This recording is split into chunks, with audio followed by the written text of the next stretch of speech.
या ईद के चांद के लिए 2 आदमी की गवाही मानेंगे, तो उस वक्त भी देखा जाएगा ये एक आदमी जो रोजे की गवाही दे रहा है ये 5 वक्त का नमाजी है या नहीं है। अगर 5 वक्त का नमाजी है, बाशरा है, समाज में इसको झूठा नहीं कहा जाता है, इसकी बात मानी जाती है, दीनदार है, नमाजी है, तो उसकी बात मानी जाएगी। नमाज रोजे का पाबंद नहीं है, जुमे तक की नमाज नहीं पढ़ता है, ऐसा आदमी गवाही दे रहा है तो उसकी गवाही भी, चाहे वो कितना भी सच बोल रहा हो, उसकी गवाही भी उसकी जेब में घुसेड़ दी जाएगी, भाग, नहीं तस्लीम की। ईद का चांद 2 मर्दों की गवाही चाहिए, लेकिन 2 मर्दों ने नहीं देखा है, एक मर्द ने देखा है और एक औरत ने, तो नहीं मानी जाएगी। एक मर्द ने देखा है तो 2 औरतें होनी चाहिए, या 4 औरतें होनी चाहिए, वो भी बाशरा। अब हम अपने जहन में इस बात को रखें कि जब यहां बेनमाजियों की गवाही नहीं मानी जा रही है, सोचिए तो और मामलात के अंदर बेनमाजी की हैसियत क्या होगी। आइए एक और चीज की तरफ हम तुम्हें लेके चलते हैं। या अय्युहल्लज़ीना आमनुस्तईनु बिस्सब्रि वस्सलाह, ये बड़ी प्यारी चीज हम आपको बताने के लिए चल रहे हैं मेरे भाइयों। या अय्युहल्लज़ीना आमनुस्तईनु बिस्सब्रि वस्सलाह, आई ईमान वालो तुम सब्र और नमाज के जरिए अल्लाह से मदद मांगो। बड़ी प्यारी आयत है। छोटा सा बच्चा है, अभी वो अपनी मां का दूध पीता है, 8-9 महीने का, 10 महीने का, 1 साल का है, चलता है फिरता है, पूरी ताकत नहीं है, हल्के हल्के पैरों से चलता भी है, गिरता भी है। कभी कभी उसके सामने अनजान आदमी आ जाए तो डरता भी है, उसके सामने कोई कीड़ा मकोड़ा टहलने लगे तो वो डरता भी है। आपने देखा होगा मां ने अपने बच्चे को छोड़ा, चलना सिखा रही है, थोड़ा चलता है गिरता है, थोड़ा चलता है गिरता है। मां थोड़ी दूर हट के देखती है, देखे कितनी दूर जाता है बच्चा। बच्चा थोड़ी दूर गया, वहां कोई जानवर देखा, कोई कीड़ा मकोड़ा देखा, वो उधर से पलटा और भागता है अपने मां के पास। मां जल्दी से अपने दोनों बाहें फैला देती है और बच्चा जब डरता है तो वो अपनी मां की गोद में आ जाता है। जैसे ही बच्चा अपनी मां की गोद में आता है, वो अपने आप को बिल्कुल महफूज कर लेता है, समझ लेता है। अब वो समझता है कि मैं सबसे बड़े खतरे से टल चुका हूं, अब सबसे बड़ी मुसीबत, भाई बच्चे के लिए तो वही सबसे बड़ी मुसीबत है जिससे वो डर रहा है। बच्चा अपनी मां की गोद में आया और जैसे ही वो अपने मां की गोद में आता है, वो समझता है कि अब मुझे कोई खतरा नहीं है, क्योंकि मैं एक सुरक्षित गोद में आ गया हूं, एक महफूज गोद में के अंदर आ गया हूं। अब मुझे दुनिया व माफिया का कोई खतरा नहीं है। बच्चा अपनी मां की गोद में आ जाता है तो वो दुनिया के बड़े से बड़े खतरे से अपने आप को महफूज समझ लेता है। कुरान यही फरमा रहा है, लोगों नमाज ये मां की गोद है। तुम्हारे लिए बड़े से बड़े खतरे जब तुम्हारे सामने आए, बड़ी से बड़ी मुसीबतें जब तुम्हारे सामने आए, बड़े से बड़े खौफनाक मरहले जब तुम्हारे सामने आए, तो तुम नमाज की आगोश में आ जाओ, नमाज की गोद में आ जाओ। जब तुम मस्जिद में आ जाओगे, नमाज की आगोश में आ जाओगे, तो तुम उस खतरे से महफूज हो गए। नमाज अपने नमाजी को अपनी गोद में ऐसे ले लेती है जैसे माँ अपनी गोद में अपने बच्चे को ले लेती है। जैसे बच्चा माँ की गोद में आकर अपने आप को महफूज समझ लेता है, ऐसे ही नमाजी नमाज के अंदर अपने आप को महफूज समझ लेता है। एक सहाबी है, जंग हो रही है, नमाज का वक्त हो जाता है। नमाज के वक्त ही में अबू दाऊद शरीफ की रिवायत है, एक तीर आता है और तीर आते ही उनकी पीठ में लगता है। और सोचो तीर किसी की पीठ में लग जाए और नमाज के अंदर लग जाए। लगी, हाथ बंधे हुए हैं, तीर पीछे लगता है, खून बहने लगता है और टपकने लगता है। लेकिन इन्होंने कुरान पढ़ना बंद नहीं किया, पूरी नमाज पढ़ ली। जब सलाम फेरा, अस्सलामु अलैकुम वरहमतुल्लाह, अस्सलामु अलैकुम वरहमतुल्लाह, लोग उनके पास आए, साहब ये क्या किया तुमने? इतना खतरनाक तीर आधे से ज्यादा तुम्हारी पीठ में घुस गया, खून से पूरी चटाई भीग गई, तुम्हारा कपड़े लहूलुहान हो गए और तुम नमाज में मसरूफ हो। उस सहाबी ने जवाब दिया, जब मैं नमाज पढ़ रहा था, अल्लाह की कसम मेरी पीठ में कब तीर लगा मुझे पता ही नहीं चला, इसलिए कि मैं सूरह कहफ की तिलावत कर रहा था और सूरह कहफ की तिलावत करते हुए मुझे इतना मजा आ रहा था, इतना इंजॉय मिल रहा था। सूरह कहफ की तिलावत ने मुझे तीर की तकलीफ भुला दिया, मुझे पता ही नहीं चल रहा है कि मुझे तीर लगा है। ये तो तुम अभी बतला रहे हो कि मुझे तीर लगा है, अब देख रहा हूं कि ये खून है, मुझे तो एहसास ही नहीं हुआ। गौर कीजिए कितना बड़ा खतरा था तीर का लगना, और उनको पता ही नहीं, क्योंकि वो नमाज की गोद में थे, नमाज की आगोश में थे। सोचो मेरे प्यारे साथियों, आज हमारी भी नमाजें हैं, हम पढ़ते हैं और एक छोटा सा मच्छर काट ले तो हम जल्दी से गाल मसलने लगते हैं, मच्छर मारने लगते हैं, इसलिए कि हमें कुरान की तिलावत में मजा ही नहीं आता है। वो कह रहे हैं कि हम ऐसे सूरह कहफ पढ़ रहे थे, सूरह कहफ की तिलावत में मुझे इतना मजा आ रहा था, इतना एंजॉय आ रहा था कि मुझे पता ही नहीं चला कि मुझे कब तीर लगा। या अय्युहल्लज़ीना आमनुस्तईनु बिस्सब्रि वस्सलाह, ईमानो वालो तुम सब्र और नमाज के जरिए अल्लाह से मदद मांगो, सब्र और नमाज के जरिए अल्लाह से मदद मांगो, सब्र और नमाज के जरिए सब्र करो और नमाज आगोश में आ जाओ नमाज के। और जब तुम मांगो तो अल्लाह, जब नमाज पढ़ोगे तो अल्लाह तुम्हारी सब सुनेगा। हाँ, ऐसा भी हो सकता है कि नमाज के बाद तुम कुछ मांग रहे हो और अल्लाह नहीं दे रहा है, ये हो सकता है, तो इसमें घबराना नहीं चाहिए। नमाज भी पढ़ रहे हो, दुआ भी मांग रहे हो, या रब्बी या रब्बी या रब्बी, अल्लाह मुझे ये दे, मुझे ये दे, मुझे ये दे, लेकिन नहीं मिल रहा है, इसका यह मतलब नहीं कि आपकी नमाजें कबूल नहीं हो रही, इसका यह भी मतलब नहीं कि अल्लाह आपसे नाराज है। कभी ऐसा मत सोचना, नहीं दे रहा है तो वो जानता है कि क्यों नहीं दे रहा है, उसकी मर्जी है, उसी में भलाई हो सकती है। हमारा एक छोटा सा बच्चा है, उसको निमोनिया हो गया है, एक मिसाल दे रहा हूं, आपका एक छोटा सा बच्चा है, उसको निमोनिया हो गया है, नाक बह रही है, बुखार में तड़प रहा है, बार बार उसको प्यास भी लग रही है, डॉक्टर ने दवा दी है, ठंडी चीजों से मना किया है।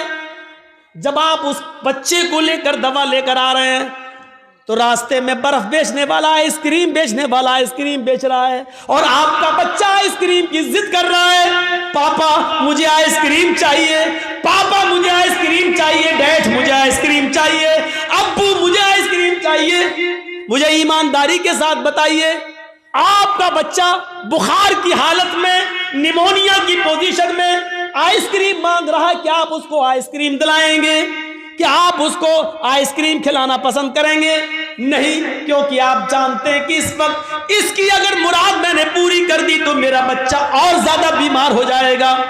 आप उसके हजार जिद करने के बावजूद आप उसको आइसक्रीम नहीं देंगे, जबकि आपको बुरा लग रहा है कि मेरा बच्चा बेचारा मांग रहा है। आप नहीं चाहते कि उसकी तमन्ना पूरी ना हो, आप चाहते कि दिलाएं, लेकिन उसकी बीमारी बतला रही है आइसक्रीम उसके लिए नुकसानदेह है। आप बाप होते हुए भी अपने बच्चे को आइसक्रीम नहीं दिलाएंगे, क्योंकि आप जानते हैं कि मेरे बच्चे के लिए क्या अच्छा है क्या बुरा है। आप कहिए अल्लाह मुझे ये दे, मुझे ये दे, मुझे ये दे, और नहीं मिल रहा है तो नाराज मत होइए, क्योंकि आपका रब जानता है आपको क्या देना है और क्या नहीं देना है। वो क्यों नहीं दे रहा है आपको, इस पे अल्लाह ताला से शिकवा मत करिए, शिकायत मत कीजिए। हो सकता है उसका न देने में ही भलाई हो जो चीज आप मांग रहे हो। एक बादशाह ऐलान करता है, आओ मेरी रियाया, मेरी पब्लिक, जो मुझसे मांगेगी मुंह मांगे मैं उसको दूंगा। सारी की सारी पब्लिक एक मैदान में जमा हो जाती है और बादशाह जो पब्लिक मांगती जा रही है बादशाह देता जा रहा है। एक बुढ़िया एक खच्चर पे बैठ के आई, खच्चर गधे की तरह होता है, खच्चर पे बैठ के आई। बादशाह ने कहा, बुढ़िया तेरा बेटा है? कहा नहीं। पति है? कहा नहीं। कोई नहीं है? कहा नहीं। आए मेरे वजीर, इस बुढ़िया को 100 दीनार दे दो, 100 सोने की अशरफियां दे दो। बुढ़िया कहने लगी, नहीं, आप बेइंसाफी कर रहे हैं, सबसे पूछ रहे हैं कि बताओ क्या मांगते हो, और जो जो मांग रहा उसको आप देते जा रहे हैं, और मुझसे कह रहे हैं कि 200 अशरफी दे दो सोने की। नहीं, मुझे भी मुंह मांगे इनाम चाहिए। बादशाह ने कहा, बता तुझे क्या चाहिए? उसने कहा, जो खच्चर में लेके आई हूं इसके ऊपर इतना सोना लाद दो कि ये आसानी से लेकर मेरे घर तक पहुंच जाए। इस खच्चर के वजन के बराबर सोना। बादशाह ने कहा, देखो ये तुम गलत कर रही हो। क्या जवाब दिया उस बुढ़िया ने? आपने सबकी मुरादें पूरी की, मेरी भी करो। पब्लिक कहने लगी, हां बादशाह सलामत, आपकी बेइंसाफी, आप गलत कर रहे हैं, सबको मुंह मांगे दे रहे हैं, तो इस बुढ़िया ने भी जो मांगा उसको दो। बादशाह ने कहा, जाओ सोना लेकर आओ और इसके खच्चर पर लाद दो। सोना लाद कर खच्चर पर लेकर बुढ़िया चली गई घर। गांव के लोगों को पता चला, ओ सुनो, बहुत सा माल आया, सोना मिला है बुढ़ी को। घर कमजोर था, रात में नकब लगाया, 2-3 चोर अंदर घुसे। बुढ़िया में ताकत ही कितने थी, एक ने पैर पकड़ा, एक ने गर्दन दबा दी, पकड़ा, खत्म। 1 मिनट भी नहीं लगा, बुढ़िया गई और सारा सोना वो लेकर भाग गए। सुबह हंगामा हो गया, बुढ़िया मारी गई, सोना चला गया। बादशाह ने सारी रियाया को फिर बुलाया, कहा लोगों क्या हुआ? कहा बुढ़िया मारी गई, सोना गायब। कहा देखो मैं जानता था, इसीलिए उसको 100 अशरफियां दे रहा था। मैं जानता था कि उस बुढ़ी को लालच है, इतना सोने का करेगी क्या, ना इतना खा पाएगी, उसकी जिंदगी में अब ज्यादा दिन भी तो नहीं रह गए, लेकिन उसके लालच ने उसको मार दिया। इसीलिए मैं उसको 100 सोने की अशरफियां दे रहा था, लेकिन आप लोगों ने मेरी मुखालिफत की। देखो मुझे मालूम था बुढ़िया इतना सोना नहीं संभाल सकेगी, इसलिए मारी गई। एक मामूली बात से ये कह रहा है कि कितना उस बुढ़िया को मिलना चाहिए मैं जानता हूं, और क्या नहीं मिलना चाहिए मैं जानता हूं। तो जो लोग अल्लाह से दुआएं मांगते, मुझे ये दे दे, मुझे ये दे दे, लेकिन नहीं मिल रहा है, उसका रब जानता है कि क्या देना चाहिए, क्या नहीं देना चाहिए, कितना देना चाहिए और कितना नहीं देना चाहिए, ये उसको मालूम है। इसलिए उसने जितना दिया है उसी पर राजी रहो, उसी पर खुश रहो। ज्यादा माल तबाही और बर्बादी का बायस भी बन जाता है। कल मैंने बताया था, अल्लाह के नबी ने जब जन्नत में झांक कर देखा तो जन्नत में सबसे ज्यादा गरीब, फकीर और मिस्कीनों को देखा, और जहन्नम में झांक कर देखा तो सबसे ज्यादा औरतों को देखा। मेरे भाइयों अंदाजा लगाइए, या अय्युहल्लज़ीना आमनू इस्तईनु बिस्सब्रि वस्सलाह। नमाज एक माँ की तरह है, जिस तरह बच्चा माँ की गोद में आ जाता है तो अपने आप को महफूज समझता है। ऐसी बड़ी से बड़ी मुसीबतें जब हमारे और आपके ऊपर आए तो हम नमाज में मसरूफ हो जाएं। यकीन नहीं आता तो सुनो, इब्राहिम अलैहिस्सलाम अपनी बीवी सारा के साथ, सारा, हाजरा तो दूसरी है, सारा पहले थी, पहली बीवी कौन है? सारा। सारा के साथ जा रहे हैं और जालिम बादशाह के मुल्क में घुस जाते हैं। उस मुल्क को क्रॉस करना चाहते हैं। जालिम बादशाह के वजीरों ने लोगों को बताया, बादशाह को बताया, एक आदमी है, उसके साथ एक औरत है और बड़ी खूबसूरत है। बादशाह ने कहा अच्छा खूबसूरत है, कहाँ? बुला के लाओ। इब्राहिम और सारा बुला कर लाए गए। बादशाह ने पूछा ये तुम्हारी कौन है? इब्राहिम अलैहिस्सलाम ने फरमाया ये मेरी बहन है। इब्राहिम अलैहिस्सलाम ने ये सुन रखा था कि उस बादशाह को अगर ये कह दिया जाए कि ये मेरी बहन है तो भाई के साथ जब बहन को देखता है तो वो फिर हाथ नहीं लगाता है, छोड़ देता है। तो कह दिया कि बहन है। ये झूठ नहीं था। इब्राहिम अलैहिस्सलाम ने जब ये कहा कि ये मेरी बहन है तो इस हैसियत से कहा कि सारी दुनिया के मुसलमान आपस में भाई हैं और सारी दुनिया की औरतें बहन है। ईमानी रिश्ते से उनको अपना बहन दिल में नियत की थी, ईमानी रिश्ते से तो सभी बहन है, हर कोई एक दूसरे का भाई, एक दूसरे की बहन है। लेकिन चूंकि खूबसूरत इतनी थी हज़रत सारा कि बहन कहने के बावजूद भी उसकी नीयत ख़राब रही। उसने कहा इनको कहीं ले जाओ और सारा को ज़रा हमारे दरबार में लेके आओ। इब्राहिम अलैहिस्सलातु वस्सलाम अपनी बीवी से कहते हैं जाओ। इब्राहिम अलैहिस्सलाम को एक जगह रोक दिया जाता है, सारा को अकेले ले जाया जा रहा है, और जब बादशाह की खुलवत में, बादशाह की तन्हाई में सारा को कर दिया जाता है तो बादशाह ने सारा ने दुआ मांगी, इलाहुल आलमीन, मैं अपने शौहर इब्राहिम की अमानत हूं और आज तक मैंने तेरे दीन की कभी मुखालिफत नहीं की है। अल्लाह इस जालिम बादशाह से मेरी इज्जत व आबरू की हिफाजत फरमा। ये कहकर बादशाह ने जब उस सारा के ऊपर अपना हाथ बढ़ाया तो सारा की दुआ रंग लाई और सीने के पास आते आते हाथ रुक गया। न आगे बढ़ रहा है, न पीछे हट रहा है, न नीचे हो रहा है, न ऊपर जा रहा है, यहीं पर आकर शल हो जाता है। जैसे ये सारा अलैहिस्सलाम है और ये उनके सीने का हिस्सा है, ऐसे उस पर पकड़ के हाथ मारा, ये बस यहां पर रुक गया। अब न आगे बढ़ रहा, न पीछे हट रहा, न इधर हो रहा, न इधर हो रहा। चीख कर कहता है सारा, तेरे पास कोई खुदाई ताकत है जो मेरे हाथ को मजबूती के साथ पकड़े हुए है, अल्लाह से दुआ कर, मैं वादा करता हूं कि मैं तुझे हाथ नहीं लगाऊंगा। हजरत सारा ने दुआ की और बादशाह का हाथ सही हो गया। फिर नीयत खराब हो गई उसकी, पता नहीं, हो सकता है ऑटोमेटिक हो गया हो। उसने दोबारा हाथ बढ़ाया तो दोबारा फिर हाथ वहीं पर रुक गया, हजरत सारा के थोड़ा पास। शल हो गया, ना आगे ना पीछे, न दाएं ना बाएं। ऐ सारा, एक बार और दुआ कर दे, इसके बाद हम तुझे कभी हाथ नहीं लगाएंगे, मैं छोड़ दूंगा। उसने फिर दुआ कर दी, अल्लाह इसको ठीक कर दे, सही हो गया। लेकिन कहते ना, इतनी खूबसूरत थी कि उसका दिल मुतमईन नहीं था। तीसरी मर्तबा उसने फिर बदअहदी की और फिर हाथ बढ़ाया, फिर हाथ सब चल पड़ गया, आगे नहीं बढ़ा। कहता है कि मैं कसम खाता हूं अपने रब की, जिसको वो रब मानता था, मैं अपने माबूद की, अपने खुदा की कसम खा के कहता हूं अब हाथ नहीं लगाऊंगा, मुझे आखिरी बार माफ कर दे और दुआ कर। सारा ने फिर दुआ की, उसने छोड़ दिया और अपनी लौंडी जानते हो, खादिमा, खिदमत करने वाली, जो उस बादशाह की लौंडी थी, खादिमा, खिदमत करने वाली हाजिरा, उसने वो लौंडी सारा को दे दी कि ये तुम ले जाओ और ये तुम्हारे रास्ते में काम आएगी, इसको मैं तुम्हें दे रहा हूं बतौर गिफ्ट। हजरत सारा जब हाजरा को लेकर आई तो पूछा कि मेरे शौहर इब्राहिम कहाँ हैं?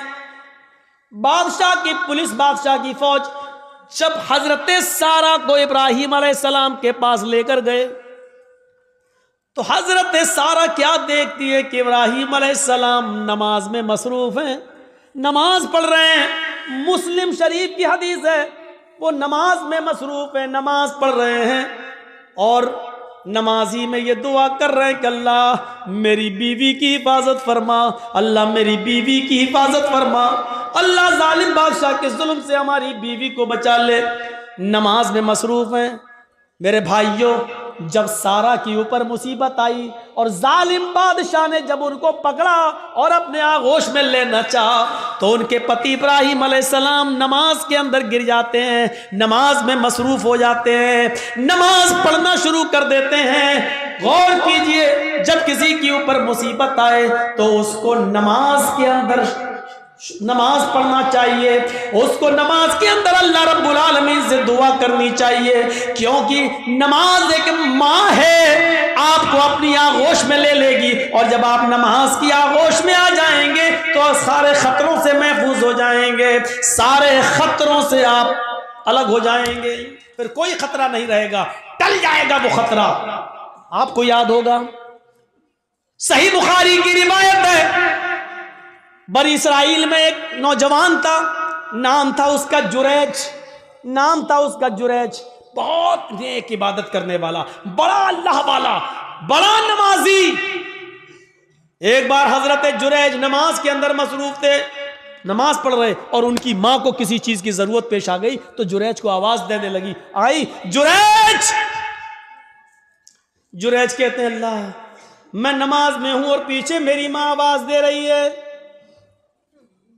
जुरैज ये कहते हैं अल्लाह मैं क्या करूं, मैं नमाज में और मेरी मां पीछे आवाज दे रही है। फिर उसने तीसरी आवाज दी, जुरैज, लेकिन जुरैज ने कोई जवाब नहीं दिया, वो नमाज पढ़ते रहे। चौथी बार जुरैज की मां के मुंह से ये जुमला निकला, जुरैज तूने मेरी आवाज सुनकर भी अनसुना कर दिया।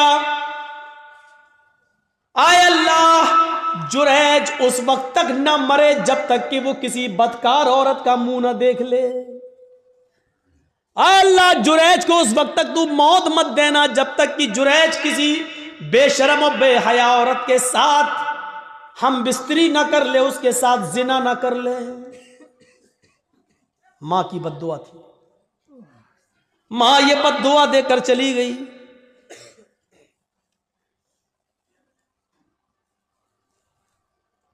फिर क्या होता है, 2, 4, 5 दिन के बाद एक औरत जुरैज के मोहब्बत में, जहां वो इबादत करते थे उसी में हुजरा था, उसी हुजरे में खूबसूरत औरत आती है और जुरैज से कहती है, जुरैज उदनु मिन्नी, आओ मेरे करीब आओ और मुझसे जिना करो। जुरैज ने कहा अल्लाह की पनाह, मैं ऐसा गलत काम नहीं कर सकता, मैं अल्लाह का नेक बंदा हूं, उसकी इबादत में मैं अपनी जिंदगी गुजार रहा हूं, चलो जाओ यहां से हटो, यह गलत काम मुझसे नहीं होगा। जुरैज ने उस औरत को भगा दिया। वो औरत परेशान थी, सीधे जंगल में जाती है और वहां बकरियां चराने वाले एक चरवाहे के साथ वो जिना कर लेती है, शिकार हो जाती है जिना का। 9 महीने 10 महीने गुजर जाते हैं। 9 महीने के बाद उस औरत के बच्चा पैदा होता है। हमल ठहर गया था। 9 महीने के बाद जब बच्चा पैदा हुआ तो उस चरवाहे का तो पता ही नहीं कि वो कहां का रहने वाला था, कहां चला गया, और न ये औरत उसको पहचानती थी। बस जुनून था उसको किसी से मिलने का, मिल लिया वो। ये जुरैज नहीं मिला तो जंगल के चरवाहे के पास चली गई, लेकिन चरवाहे का पता नहीं। 9 महीने से इसके घर में जब बच्चा पैदा होता है तो पूरे गांव वाले इस पर भिड़ पड़े, है तेरी शादी नहीं हुई, बच्चा कहां से आया। जब उसको ज्यादा परेशान किया गया और गंभीरता से इस बात को ली गई कि पूरा समाज बदनाम हो जाएगा, बता पहले ये बच्चा किसका है, तो उस औरत ने जुरैज का नाम ले दिया। उस औरत ने जुरैज का नाम ले लिया कि इस बच्चे का बाप जुरैज है। आजकल तो डीएनए टेस्ट हो जाएगा, पता चल जाएगा किसका बच्चा है, लेकिन उस जमाने में तो डीएनए टेस्ट की कोई मशीनरी नहीं थी, पैथोलॉजी, और साइंस ने इतनी तरक्की नहीं की थी, कोई पैथोलॉजी भी नहीं थी। पूरा गांव आया गुस्से में और देखा कि जुरैज नमाज पढ़ो, पूरा नमाज से उनको खींचा, हट देख कितना अल्लाह वाला बना फिरता है, नमाज पढ़ रहा है, और उसका पूरा इबादत खाना तोड़ दिया। अब बड़ा नालायक आदमी है, बड़ा कमीना इंसान है, उसका इबादत खाना तोड़ दिया। मारा नहीं, उसको खींच लिया। देख कितना अच्छा बनता है, कितना नेक बनता है, सजदों पे सजदे करता है, रात में नमाज पढ़ता है, दिन में नमाज पढ़ता, और कारनामा देख, गांव की लड़की के साथ ऐसा हाल, उसको मां बना दिया, प्रेग्नेंट कर दिया, उसके पेट में बच्चा। किस किस को सफाई देते। जब औरत ये कह रही है कि इस बच्चे का बाप जुरैज है, तो अब जुरैज किस किस को सफाई देते। नहीं मानता कोई उनकी बात। जुरैज समझ गए कि वो बच्चा किसी और का है, लेकिन उस औरत ने मेरा नाम लगा दिया, तो बजाय लोगों को सफाई देने के बजाय लोगों को सफाई देने के जुरैज ने एक जगह चटाई बिछाई, इबादत खाना तो तोड़ दिया, जुरैज ने एक जगह चटाई बिछाई और उसी पर वो नमाज पढ़ने में मसरूफ हो गए और नमाज के अंदर ये दुआ करने लगे, आय अल्लाह इसकी सच्चाई अगर सामने ना आई तो दुनिया में फिर कभी कोई तेरे नेक बंदों पर भरोसा नहीं करेगा, कभी भी फिर नेक लोगों पर एतबार न किया जाएगा, हर नेक आदमी फिर बदनाम हो जाएगा। आय अल्लाह मैं नमाज के अंदर तुझसे दुआ मांगता हूं कि इसकी सच्चाई जाहिर कर दे। नमाज पढ़ रहे हैं, उधर अल्लाह ताला ने उस बच्चे को कुव्वते गोयाई की, जो बच्चा उस औरत ने पैदा किया था, जो चरवाहे की पैदावार था, वो बच्चा जोर जोर से कहने लगा, आए गांव वालों, आए गांव वालों, आए समाज वालों, मेरी माँ झूठ बोल रही है, मैं जुरैज का बेटा नहीं हूं, मेरा बाप फला जंगल का फला चरवाहा है जो फला फला बस्ती में रहता है, मेरी माँ ने उसके साथ जिना किया था, मैं उस बाप की उस चरवाहे की औलाद हूं, मैं जुरैज का बेटा नहीं हूं, जुरैज ने मेरी माँ के साथ कुछ नहीं किया। जब वो बच्चा जोर जोर से बोलने लगा, इस बच्चे के जोर से बोलने की वजह से लोगों को यकीन आ गया कि इस औरत ने झूठा जुरैज का नाम लिया है। वो माफी तलाफी करते हुए आए और कहने लगे, जुरैज हमें माफ कर दो, हम सोने का तुम्हारा माबद इबादत खाना सोने का बना देंगे, हमें हमारे पास इतना सोना है, हम सोने का तुम्हारा इबादत खाना बना देंगे। जुरैज ने कहा नहीं नहीं, जिस तरह मिट्टी का पहले बना हुआ था उसी तरीके का बना दो, सोने की इबादत खाने का हम क्या करेंगे, हमें तो नमाज ही तो पढ़ना है और करना ही क्या है। मेरे भाइयों, हजरत जुरैज के ऊपर जब मुसीबत आती है और इतनी बड़ी मुसीबत कि नेक आदमी के ऊपर जिना का इल्जाम लग रहा है, तो हजरत जुरैज सफाई पेश नहीं करते हैं बल्कि नमाज की आगोश में चले जाते हैं, नमाज के दामन में चले जाते हैं, नमाज पढ़ना शुरू कर देते हैं और उसी नमाज के अंदर दुआ मांग रहे हैं। अल्लाह ने कहा, या अय्युहल्लज़ीना आमनुस्तईनु बिस्सब्रि वस्सलाह, जब तुम्हारे ऊपर मुसीबत आए तो सब्र और नमाज के जरिए अल्लाह से मदद मांगो। जुरैज ने सब्र किया गांव वालों के इबादत खाना तोड़ने पर और नमाज के जरिए अल्लाह से मदद मांगी है। मेरे भाइयों, नमाज बड़ी से बड़ी मुसीबतों को दूर कर देती है। नमाज, जब आपके ऊपर बहुत बड़ी कोई मुसीबत आए तो फौरन वुजू बनाओ और नमाज की आगोश में चले जाओ। 313 सहाबा, 1000 का लश्कर काफिरों का जंगे बदर में अल्लाह के नबी ने जब ये कंडीशन देखी तो आप समझ गए कि ये हथियारों से लैस हमारे पास कुछ नहीं, आज क्या होगा। तो आप नमाज पढ़ने लगे और सजदे में ये दुआ करने लगे, अल्लाहुम्मा ला तुहलिक हाज़िल असाबा इन तहलिक हाज़िल असाबा लन तुअबद बअदल यौमी क़त्तु। आय अल्लाह, आज अगर ये मुट्ठी भर जमात हलाक हो गई, आज ये 313 साहबा अगर मिट गए, हलाक हो गए, तो इस रुए जमीन के ऊपर फिर कभी तेरी इबादत ना हो सकेगी, इस रुए जमीन के ऊपर फिर कभी कोई तेरा नाम लेने वाला ना होगा। आय अल्लाह, इन 313 साहबा की हिफाजत फरमा। ये 1000 काफिरों का लश्कर है। देखिए, नबी पर मुसीबत आई, 1000 का लश्कर है जो सहाबा को मारना चाहता है। जब ये मुसीबत आई तो नबी ने नमाज पढ़ना शुरू कर दी और नमाज ही की हालत में आप ये दुआ कर रहे हैं, आय अल्लाह, अगर आज ये 313 मिट गए, बर्बाद हो गए, लन तुअबद बअदल यौम, तो आज के बाद कभी तेरी इबादत ना हो सकेगी, कभी तेरा नाम नहीं लिया जाएगा। और आप देख लीजिए मेरे भाइयों, जितने लोगों को अल्लाह के नबी के जमाने में सहाबा किराम को फांसी पर लटकाया गया या उनसे कहा गया कि तुम्हारी गर्दन काटी जाएगी, उड़ाई, बताओ आखिरी तमन्ना क्या है। तो उन लोगों ने आखिरी तमन्ना जब बताई तो ये नहीं कहा मुझे मेरी माँ से मिलवा दो, ये नहीं कहा मुझे मेरे बाप से मिलवा दो, ये नहीं कहा मुझे मेरे बीवी से या बेटे से मिलवा दो। जब उनसे पूछा जाता तुम्हारी आखिरी तमन्ना क्या है, तो वो कहते मुझे 2 रकात नमाज पढ़ने की मोहलत दे दो। इन लोगों ने मुझे बनाया तो बड़ी शान से है, जल से करा करा के, चंदे कर कर के, सीमेंट ले लेके, बोरियां ले लेकर, ईंटें ले लेकर हमें बनाया तो बहुत अच्छा है, खूबसूरत बना लिया, मीनारा भी बना दिया, बड़ी आलीशान बना दिया, लेकिन इलाहुल आलमीन इन्होंने मुझे वीरान कर दिया, बनाने के बाद मुझे आबाद नहीं किया। आय अल्लाह, इन्होंने मेरा पेट नहीं भरा, अल्लाह इन्होंने मुझे बनाने के बाद मेरे पास नहीं आए, मेरी गोद में नहीं आए, आय अल्लाह, जिस तरीके से इन्होंने मुझे बनाने के बाद वीरान कर दिया, आय अल्लाह तू इनकी जिंदगियों में वीरानी पैदा कर दे। अल्लाह, जिस तरह इन्होंने मुझे बर्बाद किया तू इनको बर्बाद कर दे। अल्लाह, जिस तरीके से इन्होंने हमें बना सवा कर दुरुस्त करने के बाद हमें भुला दिया है, आय अल्लाह तू इनको भुला दे। मेरे भाइयों, ये मस्जिदों की कहीं बद्दुआओं का नतीजा तो नहीं जो हमारे हालात ही है, जो हमारे हालात ही हैं।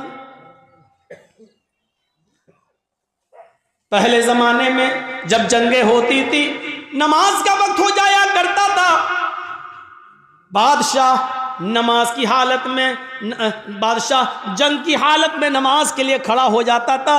दूसरा बादशाह ये समझता था कि ये क्या हो रहा है, बताया ये नमाज पढ़ रहे हैं, अल्लाह को याद कर रहे हैं, अल्लाह से दुआ कर रहे हैं। वो बादशाह अपनी फौज लेकर भाग जाता था, ये कहते हुए कि जो कौम तीरों और तलवारों कि सायों में भी अपने रब को न भूलती हो तो उसका रब उसे कैसे भूल जाएगा।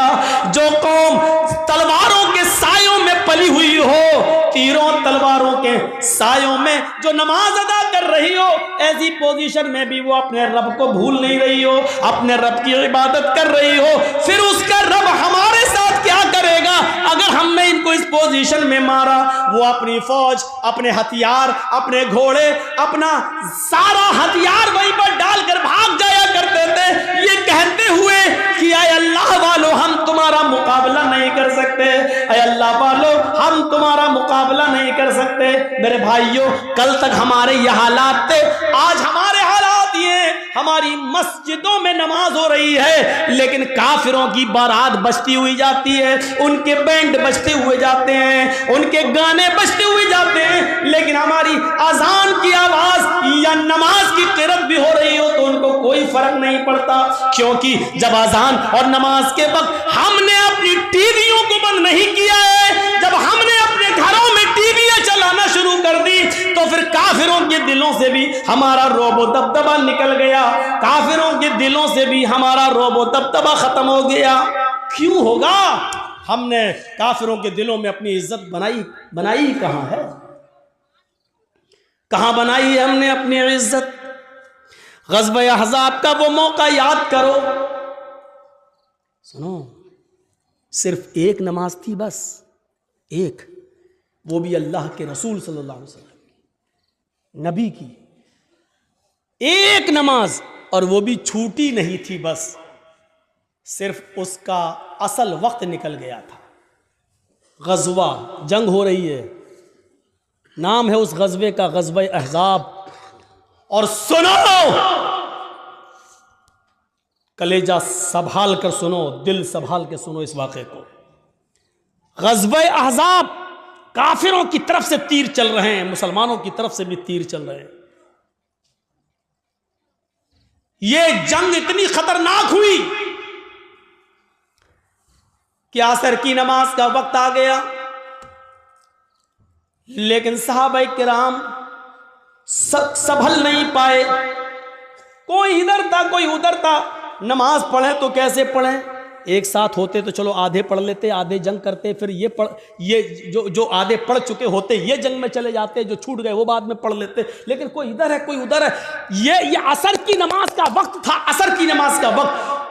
अल्लाह के रसूल नमाज पढ़ा नहीं सके और सहाबा एक साथ जमा नहीं हो सके। कोई इधर से तीर चला रहा, कोई उधर से तीर चला रहा है, लेकिन तीर चलाते चलाते चलाते चलाते मगरिब का सूरज जो डूबता है, मगरिब की नमाज के लिए सूरज के डूबने से, सूरज के गुरूब होने से थोड़ी देर पहले सहाबा किराम ने उस जंग पर कामयाबी हासिल कर ली, यानी काफिरों को हरा दिया। लेकिन असर की नमाज का वक्त निकल गया। सुनिए, असर की नमाज का वक्त निकल गया था। जल्दी से वहीं साहबा ने तयम्मुम किया और वुजू बना, तयम्मुम पानी तो था नहीं, जल्दी से तयम्मुम किया और नमाज पढ़ना शुरू कर दी।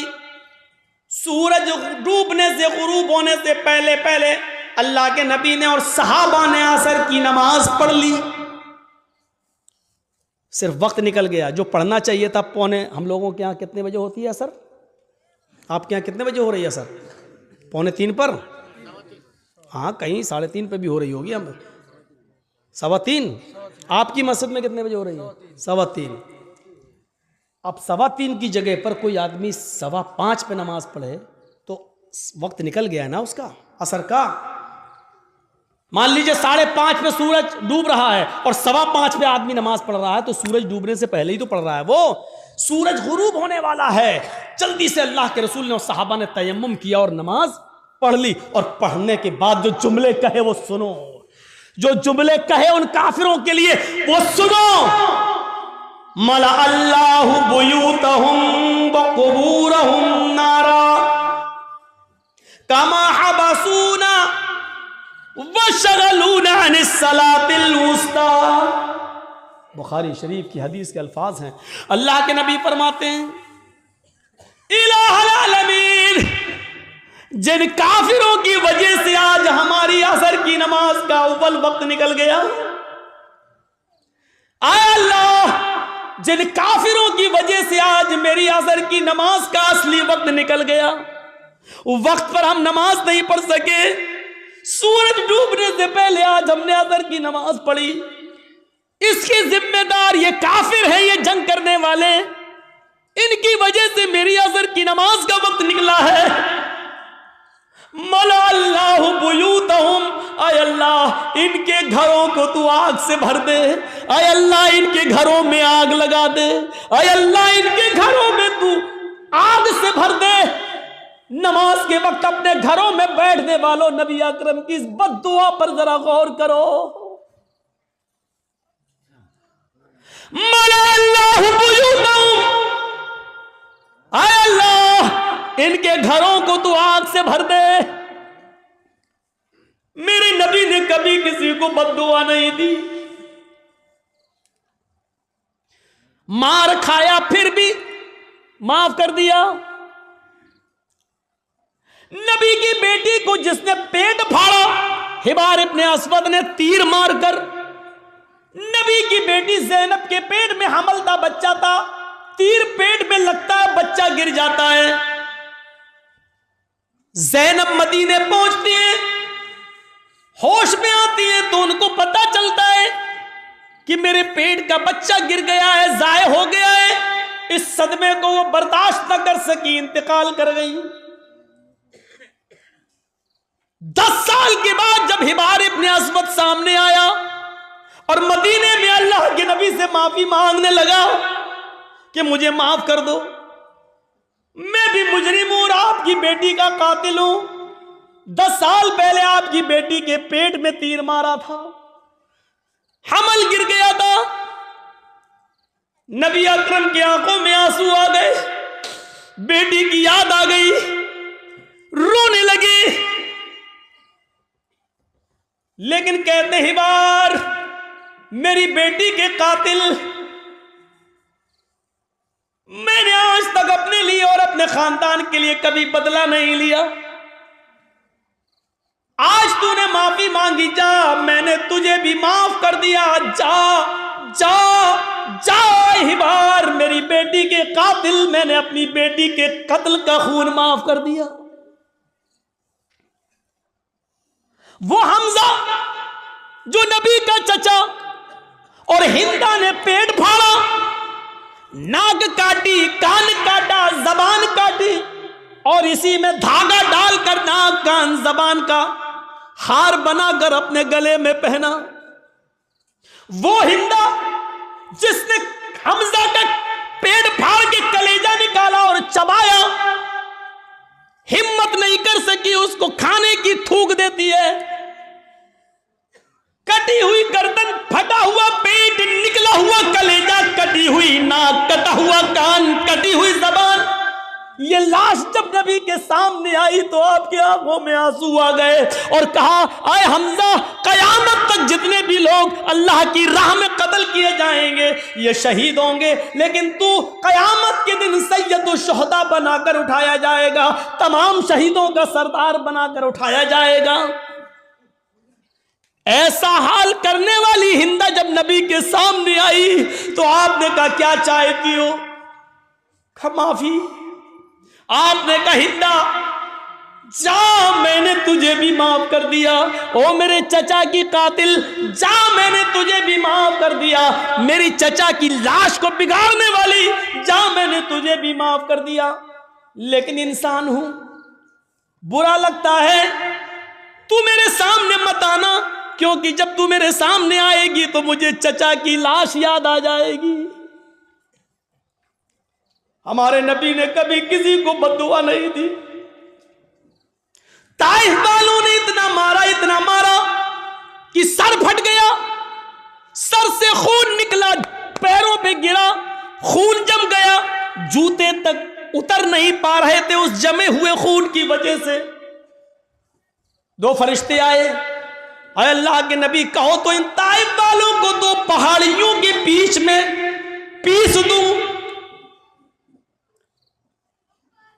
मैं जब गया था हज के उम्रे के लिए तो मेरे वहाँ बहुत प्रोग्राम कराए गए थे। जिद्दा में हुए, दम्माम में हुए और मक्के में हुए, मदीने में हुए। तो हमको ताइफ भी लोग लेकर गए और वो पहाड़ी हमको दिखाई थी लोगों ने। वहाँ ताइफ के अंदर जिस पहाड़ी पर चढ़कर काफिरों ने नबी अकरम को पत्थर मारे, वहाँ के लोग जो थे वो उन लोगों ने बताया कि मौलाना साहब ये वो जगह है, यहाँ नबी खड़े थे, ऊपर से काफिर पत्थर मार रहे थे। उस जगह को देखा है हमने अपनी आंखों से। काफी ऊंचाई पर पत्थर मार रहे, जोर से पत्थर, ऊंचाई से पत्थर मारेंगे और वो नबी के सर पे लगेगा तो कितनी जोर से लगता होगा। फरिश्ते मौजूद, वो दोनों पहाड़ी जिसके बीच में ताइफ बसा हुआ है, अगर इस पहाड़ी को यहां से लाया जाए, उस पहाड़ी को यहां से लाया जाए, दोनों को मिलाया जाए तो इस पहाड़ी के बीच में जितने लोग रहते हैं कब पिस के सुरमा बन जाए, कुछ नहीं कहा जा सकता। फरिश्तों ने कहा आप कहिए तो इन ताइफ वालों को इस दोनों पहाड़ियों के बीच में लाकर पीस दें, इनको कुचल दें, इनको खत्म कर दें, इनको बर्बाद कर दें। तो अल्लाह के रसूल ने क्या कहा? नहीं। फरिश्तों ने दोबारा कहा तो अल्लाह के नबी ने फरमाया अल्लाहुम्मा हद कौमी फइन्नहुम ला यअलमून।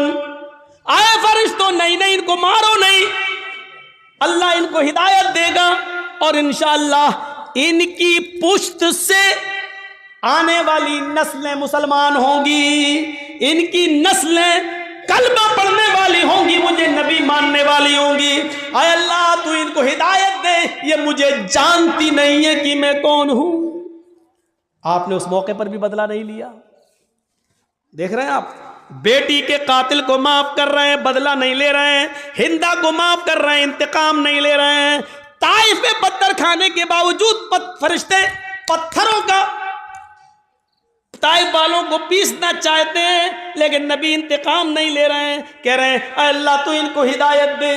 मार खाकर दुआएं देने वाले नबी, लेकिन आज उसूल देखो, जिसने कभी बद्दुआ नहीं दी आज वो बद्दुआ दे रहा है। क्या कह रहा है? मला अल्लाहु बुयूतहुम, आय अल्लाह इन काफिरों के घरों को आग से भर दे, इसलिए कि आज इन्होंने मेरी बेटी को कत्ल नहीं किया, मेरे चचा का कलेजा नहीं निकाला, नाक नहीं काटी, कान नहीं काटा, इन्होंने आज मुझे नहीं मारा, बल्कि आज इनकी वजह से असर की नमाज का वक्त निकला। गौर करो, बेटी को मारा तो उसको माफ कर दिया, चचा का कलेजा निकाल के खाने वाली को माफ कर दिया, लेकिन जिनकी वजह से असर की नमाज छूट गई, वक्त पर नहीं पढ़ सके, उनको माफ नहीं कर रहे। अल्लाह के नबी कह रहे मला अल्लाहु बुयूतहुम, और अल्लाह इनके घरों को तू आग से भर दे।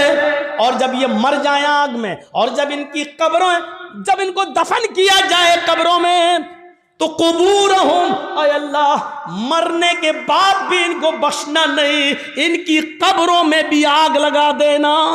कितनी डेंजर बद्दुआ है। अंदाजा लगाओ, नमाज जिनकी वजह से छूट रही है वो भी सोचें। जर्जी साहब नमाज पढ़ते हैं,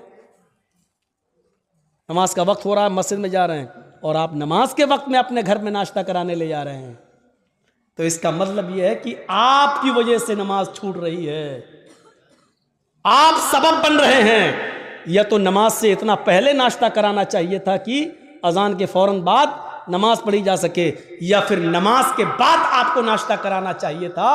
आप ऐसे मौके पर क्यों ले जा रहे हैं? ये गौर करिएगा, गौर करिएगा। वो जंग हो रही है। अल्लाह सबब मत बनिए किसी का, आप खुद नमाज पढ़ने रहे, दूसरे की भी नमाज छुड़वा रहे हैं आप, ये एक और गुनाह है। काफिर तो वैसे ही जहन्नमी है, लेकिन अल्लाह के रसूल सल्लल्लाहु अलैहि वसल्लम क्या कह रहे हैं, अल्लाह इनके घरों को आग से भर दे, और मरने के बाद जब ये कब्र में दफन हो तो इनकी कब्रों को भी तू आग से भर दे। कमा हबसूना व शगलूना अनिस सलातिल वुस्ता, क्योंकि आज इनकी वजह से मेरी असर की नमाज छूट गई। ओफो, एक वक्त की नमाज, और वो भी छूटी नहीं, पढ़ ली। मगरिब के बाद नहीं पढ़ रहे हैं, मगरिब से पहले ही पढ़ रहे हैं, लेकिन असल वक्त निकल जाने की वजह से अब हम अंदाजा लगाएं हम कहां खड़े हैं। मौलाना जर्जी साहब, आप चाहे कितना बोल लो नमाज के ऊपर, सुबह फजर की नमाज में हम फिर नहीं आएंगे, घर में सोते रहेंगे। हम तो बड़े बाप के बेटे हैं, हमारे ऊपर तो किसी की तकरीरों का असर नहीं हुआ। 80-90 साल के बुजुर्ग उलमा आए, उनकी नहीं मानी, तुम तो कल के लौंडे, तुम्हारी क्या सुनेंगे। तुम्हारे जैसे 336 मौलवी रोज बोलते हैं, किसी की नहीं सुनी हमने, तुम्हारी क्या सुनेंगे।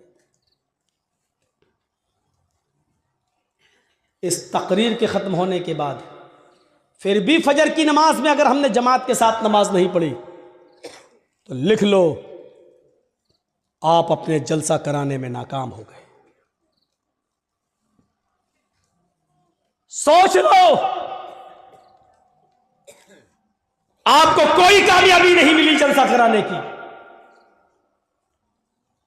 अगर तकरीरों से ईमान में ताजगी पैदा ना हो, मस्जिदों में नमाजियों की तादाद न बढ़े, तो बेकार हैं ऐसे जलसे। इससे बेहतर था कि इशा की नमाज के बाद आप सोते और फजर की नमाज से पहले आप उठकर फजर की नमाज पढ़ लेते जमात के साथ। यह आपके लिए तकरीर सुनने से बेहतर होता। एक सहाबी रात भर नमाज पढ़ते रहे, अल्लाह अकबर, दुआ मांगते, फिर नमाज पढ़ी, दुआ मांगते रहे, नमाज पढ़ी, नमाज पे नमाज, सजदे पे सजदे, इशा से लेकर फजर तक बराबर नमाज पढ़ते रहे। नीयत थी फजर की नमाज पढ़कर सोएंगे, लेकिन थोड़ी देर पहले, फजर की नमाज से थोड़ी देर पहले उनकी आंख लग गई। अब सुनो, फजर की नमाज से थोड़ी देर पहले, भाई रात भर जाग लिए तो थोड़ी देर पहले ऐसे वैसे लेटे थे, चलो थोड़ा लेट जाते हैं, कमर सीधी करते हैं, अभी अजान का वक्त होने वाला, गए काम से। थोड़ी देर की बात, आंख खुली है? मस्जिद में नमाज हो रही है, जल्दी से वुजू बनाया, नमाज में शामिल हो गए। जमात तो मिल गई, दोनों रकातें मिल गई, लेकिन फजर की नमाज से पहले जो 2 रकात सुन्नत पढ़ी जाती थी वो नहीं पढ़ पाए। सुन रहे हैं? गौर से सुनिए, वो नहीं पढ़ पाए। फजर की जमात नहीं छूटी थी, जमात मिल गई। भाई सो के उठे, जल्दी से वुजू बनाए, मस्जिद में चले गए, नमाज तो पढ़ ली, दोनों रकातें मिल गई, लेकिन सुन्नतें नहीं पढ़ पाए।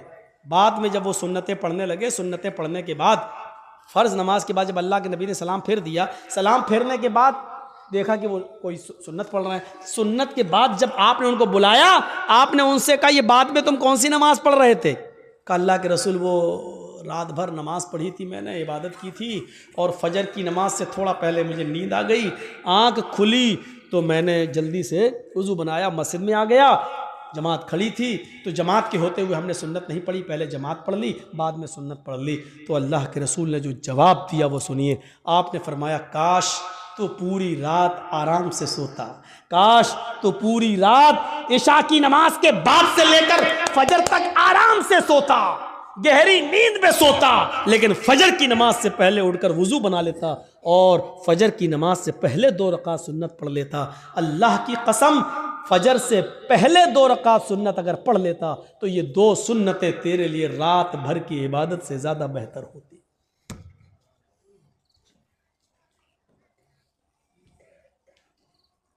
फजर की नमाज से पहले 2 रकात सुन्नत तुम्हारी रात भर की इबादत से ज्यादा बेहतर होती। क्यों जागे तुम रात भर? यानी ऐसी इबादत से क्या फायदा कि जलसा सुनो 12 बजे तक, 1 बजे तक, और सोते सोते 2 बज जाए, और फजर की नमाज में जब आप उठ ना सके और मस्जिद में ना जा सके, तो ऐसे जलसों से क्या फायदा? ये बंद होने चाहिए ड्रामे। हाँ, मैं इसको ड्रामा कहता हूं। जो जलसे लोगों को नमाजी ना बना सके वो ड्रामा है। जो तकरीरें लोगों के दिलों में ईमान ताजा ना कर सके वो नौटंकियां हैं। वो लैला मजनू की कहानियां हैं। तसव्वुर कीजिए हम कहां हैं। नमाज कितनी जरूरी चीज है हमारी सोसाइटी और हमारे समाज में और हमारे लिए। रमजान का चांद देखा जाता है और ईद का भी देखा जाता है। रमजान का चांद देखने के लिए एक आदमी की, बाशरा आदमी की गवाही की जरूरत है। अगर एक आदमी ये कह दे कि मैंने चांद देखा है तो दूसरे दिन से रोजा रखा जाएगा। ईद के चांद के लिए 2 आदमियों की गवाही जरूरी है। ईद के चांद के लिए उसूल है। अब रमजान के लिए एक आदमी की गवाही काफी है, लेकिन ईद के चांद के लिए 2 की गवाही चाहिए। क्यों चाहिए? अल्लाह के नबी से पूछो। हर चीज का जवाब हमारे पास नहीं है, बस नबी ने कह दिया हमें मानना पड़ेगा। ईद की चांद के लिए 2 आदमी की गवाही चाहिए है? लेकिन जब रमजान में एक आदमी की गवाही आप मानेंगे या ईद के चांद के लिए 2 आदमी की गवाही मानेंगे, तो उस वक्त भी देखा जाएगा ये एक आदमी जो रोजे की गवाही दे रहा है ये 5 वक्त का नमाजी है या नहीं है। अगर 5 वक्त का नमाजी है, बाशरा है, समाज में इसको झूठा नहीं कहा जाता है, इसकी बात मानी जाती है, दीनदार है, नमाजी है, तो उसकी बात मानी जाएगी। नमाज रोजे का पाबंद नहीं है, जुमे तक की नमाज नहीं पढ़ता है और ऐसा आदमी गवाही दे रहा है तो उसकी गवाही भी, चाहे वो कितना भी सच बोल रहा हो, उसकी गवाही भी उसकी जेब में घुसेड़ दी जाएगी। भाग, नहीं तस्लीम किया। रोजे का चांद एक आदमी की गवाही है और एक आदमी अगर नहीं देखता चांद, लेकिन एक औरत चांद देखती है तो एक औरत की गवाही नहीं मानी जाएगी। 2 औरतों की गवाही एक मर्द के बराबर है। लिहाजा औरतें 2 होना चाहिए, आदमी एक आदमी अगर कह दे बाशरा हो कि मैंने रोजे का चांद देखा है रमजान का, तो रोजा रखा जाएगा। लेकिन एक औरत, चाहे वो कितनी भी नेक हो, दीनदार हो, नमाजी, तहज्जुद गुजार हो, लेकिन एक औरत अगर चांद की गवाही देती है तो उसकी बात नहीं मानी जाएगी। 2 औरतें होना चाहिए। ऐसे ही ईद का चांद 2 मर्दों की गवाही चाहिए, लेकिन 2 मर्दों ने नहीं देखा है, एक मर्द ने देखा है और एक औरत ने, तो नहीं मानी जाएगी। एक मर्द ने देखा है तो 2 औरतें होनी चाहिए, या 4 औरतें होनी चाहिए, वो भी बाशरा। अब हम अपने जहन में इस बात को रखें कि जब यहां बेनमाजियों की गवाही नहीं मानी जा रही है, सोचिए तो और मामलात के अंदर बेनमाजी की हैसियत क्या होगी। आइए एक और चीज की तरफ हम तुम्हें लेके चलते हैं। या अय्युहल्लज़ीना आमनुस्तईनु बिस्सब्रि वस्सलाह, ये बड़ी प्यारी चीज हम आपको बताने के लिए चल रहे हैं मेरे भाइयों। या अय्युहल्लज़ीना आमनुस्तईनु बिस्सब्रि वस्सलाह, आई ईमानो वालो तुम सब्र और नमाज के जरिए अल्लाह से मदद मांगो। बड़ी प्यारी आयत है। छोटा सा बच्चा है, अभी वो अपनी मां का दूध पीता है, 8-9 महीने का, 10 महीने का, 1 साल का है, चलता है फिरता है, पूरी ताकत नहीं है, हल्के हल्के पैरों से चलता भी है, गिरता भी है। कभी कभी उसके सामने अनजाना आदमी आ जाए तो डरता भी है। उसके सामने कोई कीड़ा मकोड़ा टहलने लगे तो वो डरता भी है। आपने देखा होगा, मां ने अपने बच्चे को छोड़ा, चलना सिखा रही है, थोड़ा चलता है गिरता है, थोड़ा चलता है गिरता है। मां थोड़ी दूर हट के देखती है, देखे कितनी दूर जाता है बच्चा। बच्चा थोड़ी दूर गया, वहां कोई जानवर देखा, कोई कीड़ा मकोड़ा देखा, वो उधर से पलटा, भागता है अपने मां के पास। मां जल्दी से अपने दोनों बाहें फैला देती है और बच्चा जब डरता है तो वो अपनी मां की गोद में आ जाता है। जैसे ही बच्चा अपनी मां की गोद में आता है, वो अपने आप को बिल्कुल महफूज कर लेता है, समझ लेता है। अब वो समझता है कि मैं सबसे बड़े खतरे से टल चुका हूं। अब सबसे बड़ी मुसीबत, भाई बच्चे के लिए तो वही सबसे बड़ी मुसीबत है जिससे वो डर रहा है। बच्चा अपनी मां की गोद में आया, और जैसे ही वो अपने मां की गोद में आता है, वो समझता है कि अब मुझे कोई खतरा नहीं है, क्योंकि मैं एक सुरक्षित गोद में आ गया हूं, एक महफूज गोद में के अंदर आ गया हूं। अब मुझे दुनिया व माफिया का कोई खतरा नहीं है। बच्चा अपनी मां की गोद में आ जाता है तो वो दुनिया के बड़े से बड़े खतरे से अपने आप को महफूज समझ लेता है। कुरान यही फरमा रहा है, लोगों, नमाज ये मां की गोद है। तुम्हारे लिए बड़े से बड़े खतरे जब तुम्हारे सामने आए, बड़ी से बड़ी मुसीबतें जब तुम्हारे सामने आए, बड़े से बड़े खौफनाक मरहले जब तुम्हारे सामने आए, तो तुम नमाज की आगोश में आ जाओ, नमाज की गोद में आ जाओ। जब तुम मस्जिद में आ जाओगे, नमाज की आगोश में आ जाओगे, तो तुम उस खतरे से महफूज हो गए। नमाज अपने नमाजी को अपनी गोद में ऐसे ले लेती है जैसे माँ अपनी गोद में अपने बच्चे को ले लेती है। जैसे बच्चा माँ की गोद में आकर अपने आप को महफूज समझ लेता है, ऐसे ही नमाजी नमाज के अंदर अपने आप को महफूज समझ लेता है। एक सहाबी हैं, जंग हो रही है, नमाज का वक्त हो जाता है। नमाज के वक्त ही में अबू दाऊद शरीफ की रिवायत है, एक तीर आता है और तीर आते ही उनकी पीठ में लगता है। और सोचो, तीर किसी की पीठ में लग जाए और नमाज के अंदर लग जाए। लगी, हाथ बंधे हुए हैं, तीर पीछे लगता है, खून बहने लगता है और टपकने लगता है। लेकिन इन्होंने कुरान पढ़ना बंद नहीं किया, पूरी नमाज पढ़ ली। जब सलाम फेरा, अस्सलामु अलैकुम वरहमतुल्लाह, अस्सलामु अलैकुम वरहमतुल्लाह, लोग उनके पास आए, साहब ये क्या किया तुमने? इतना खतरनाक तीर आधे से ज्यादा तुम्हारी पीठ में घुस गया, खून से पूरी चटाई भीग गई, तुम्हारा कपड़े लहूलुहान हो गए और तुम नमाज में मसरूफ हो। उस सहाबी ने जवाब दिया, जब मैं नमाज पढ़ रहा था, अल्लाह की कसम मेरी पीठ में कब तीर लगा मुझे पता ही नहीं चला, इसलिए कि मैं सूरह कहफ की तिलावत कर रहा था और सूरह कहफ की तिलावत करते हुए मुझे इतना मजा आ रहा था, इतना इंजॉय मिल रहा था। सूरह कहफ की तिलावत में मुझे तीर की तकलीफ भुला दिया, मुझे पता ही नहीं चल रहा है कि मुझे तीर लगा है। ये तो तुम अभी बतला रहे हो कि मुझे तीर लगा है, अब देख रहा हूं कि ये खून है, मुझे तो एहसास ही नहीं हुआ।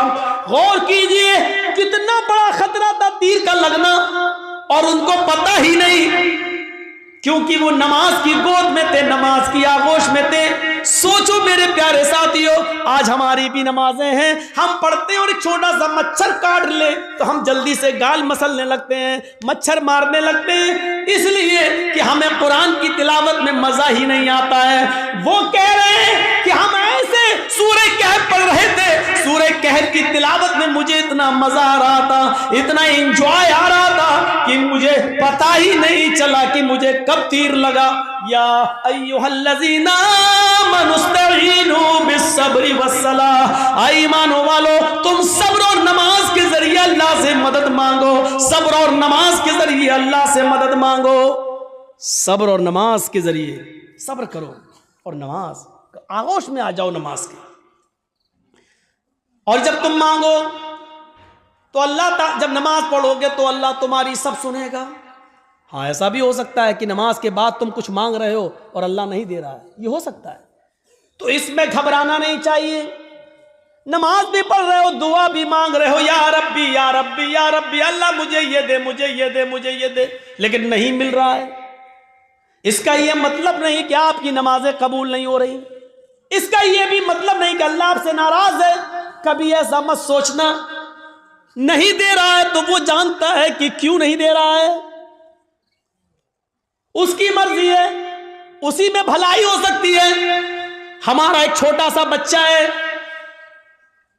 उसको निमोनिया हो गया है, एक मिसाल दे रहा हूं, आपका एक छोटा सा बच्चा है, उसको निमोनिया हो गया है, नाक बह रही है, बुखार में तड़प रहा है, बार बार उसको प्यास भी लग रही है, डॉक्टर ने दवा दी है, ठंडी चीजों से मना किया है।